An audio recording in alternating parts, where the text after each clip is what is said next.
সবাইকে শুভেচ্ছা। জামায়াতে ইসলামী নেতৃত্বাধীন ১১ দলীয় জোট আগামীকাল সোমবার রাজধানীতে বিক্ষোভ মিছিলের ডাক দিয়েছে। নির্বাচনের পর সারা দেশে সহিংসতা, হামলা ও ভোট জালিয়াতির প্রতিবাদে এই কর্মসূচি অনুযায়ী আগামীকাল সোমবার আসরের নামাজের পর বিকেল ৪টে থেকে বাইতুল মোকাররম জাতীয় মসজিদের উত্তর গেট থেকে মিছিল শুরু হবে। এই সিদ্ধান্ত নেওয়া হয়েছে শনিবার সন্ধ্যায় ১১ দলীয় জোটের লিয়াজো কমিটির জরুরি বৈঠকে।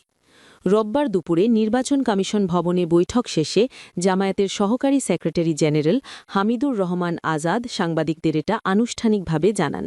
জোটের অভিযোগ, নির্বাচনের পর থেকে জামায়াত জোটের নেতাকর্মী, ভোটার ও এজেন্টদের ওপর হামলা চলছে। বাড়িঘর, পরিবার ও ব্যবসায় বর্বর ভাঙচুরের ঘটনা ঘটছে। তারা এগুলোকে ফ্যাসিস্ট কার্যকলাপ বলে অভিহিত করেছেন। জোটের দাবি, ৩০টি আসনে পুনর্গণনা, কারচুপির তদন্ত এবং দোষীদের শাস্তি। রাজধানীতে নিরাপত্তা জোরদার করা হয়েছে। আমরা কর্মসূচির পরিস্থিতি নিয়ে সরাসরি আপডেট নিয়ে আসব। এখন পর্যন্ত এতটুকুই।